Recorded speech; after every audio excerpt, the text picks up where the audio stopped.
We say good afternoon to David Heurtel in for James Meny. And David, of course, former Quebec Liberal cabinet minister and political analyst now. And David, I had a chance, and I understand you heard some of the interview with the gentleman we had on from the Mouvement National des Québécois, Frédéric Lapointe. Just a general takeaway from what you heard, because I will tell you that pretty much every single text I got after that was not happy to even have heard him on the air. Well, yeah, I was kind of, I was very surprised and close to shocked by certain of his statements. Now, his tone is very different. It's not Paul Saint-Pierre Plamondon, who is, very standoffish or what we're used to with François Legault and Jean-François Robert. So his tone is different, much calmer, but at the same time, what he's saying, like when he said, that I'm not going to quote, but he's kind of like surprised that Anglophones in Quebec feel like a minority. I was like, what? Okay. And like there were other statements and like, I was there, the attachment of Anglophones to Quebec. Wow. Well, the thing is that I was, when I see a person from that organization, reaching out to talk and the Anglophone community, it's kind of like, what are you doing? And because these are words, the actions are clear. Both the Parti Québécois and the CQ have suspended individual rights, want to suspend individual rights. They are saying things like Paul Saint-Pierre Plamondon and François Blanchet have said, if you're Federalist, you're not a Quebecer. And so, and let's face it, his organization, the Mouvement National des Québécois, they organize La Fête Nationale, and that's pretty much it. I mean, they have other activities, but I mean, this is not an organization that is a driver and an influential player in the sovereignist movement.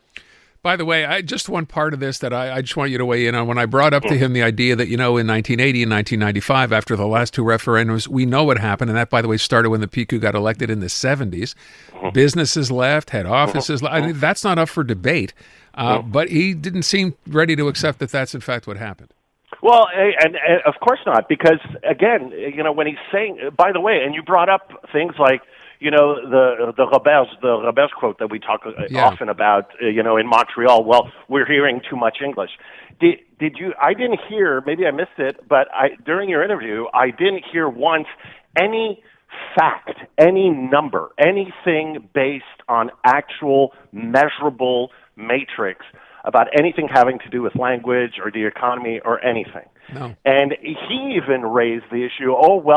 It's cultural anxiety. And it's quite an admission, because what you're seeing, and that's basically a huge piece of the Parti Québécois argument, is basically playing on fear of people outside Montreal saying, you know what, you're going to be threatened. You're threatened by English. You're threatened by immigrants.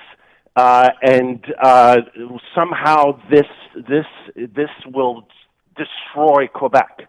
And there's also obviously other conspiracy theories about, the federal government and Anglophones being part of a massive conspiracy to drown out French in Quebec over the next 25, 50 years. So this has no basis in fact. And so it just confirms how fundamentally empty the argument is right now in these sovereignist circles.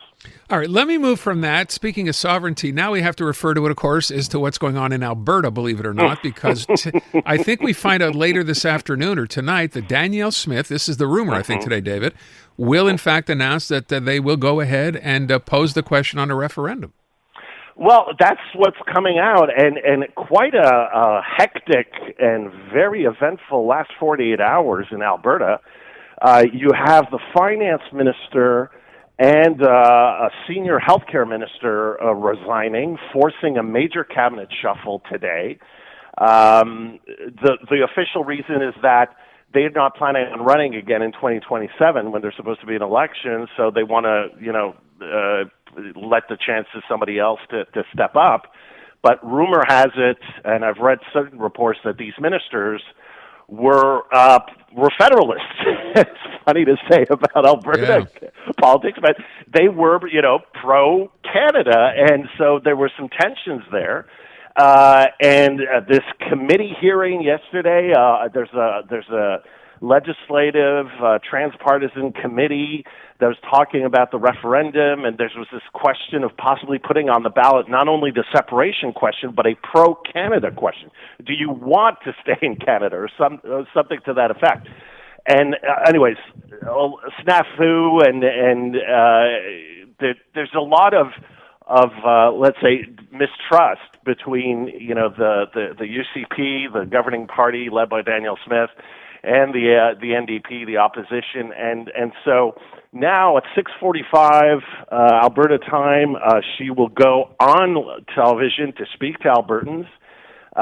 We don't know what she's going to talk about, because let's remember, if she announces that the separation question will go ahead on an October 19th referendum, we still have the court challenge. Remember, there's a court decision saying that the referendum on separation cannot go forward because First Nations were not consulted.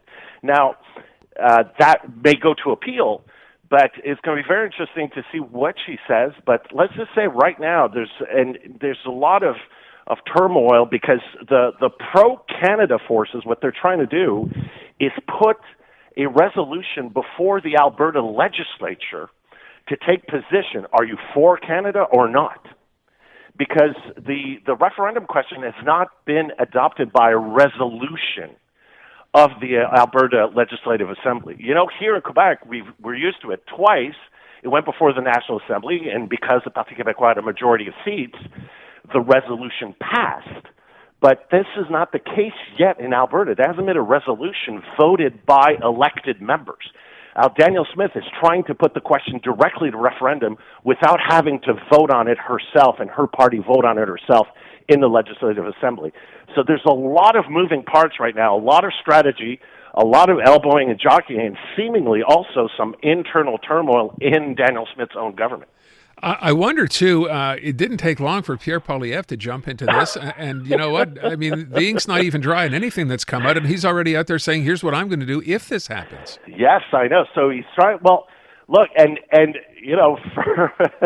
for a former member of Parliament of Ottawa, now standing up as a proud Alberta MP, saying, I loved what he said at his press conference. First of all, he said, as a proud Albertan, but two, look, at least he's stepping up. I'll give him that much. He's stepping up for the country. But it was amazing. He said the following. He said that. I don't know if you heard it, Aaron. It's beautiful. He said, I believe in a strong Alberta, in a unified Canada. Where have we heard that one before? It's exactly the same words. We're taking out exactly the same rhetoric from what we've been going through since the 70s here in Quebec. It's beautiful. Where does this leave Mark Carney, though, David?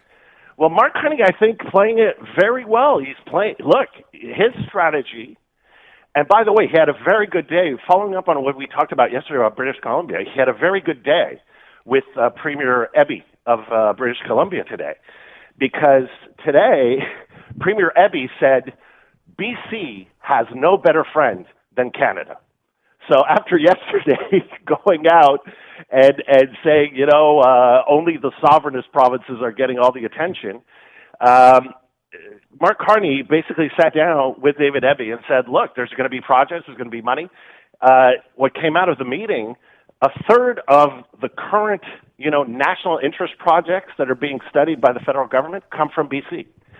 So I think there's a lot of negotiating happening right now, and things are going to move forward. Going back to Alberta, I think what Mark Carney has done over the last few weeks and months is working, because what he's doing is saying, look, what has been Alberta's main problem with the central government?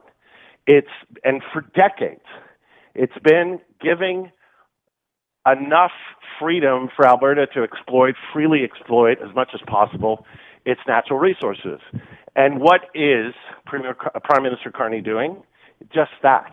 He is giving more leeway for Alberta to exploit their natural resources.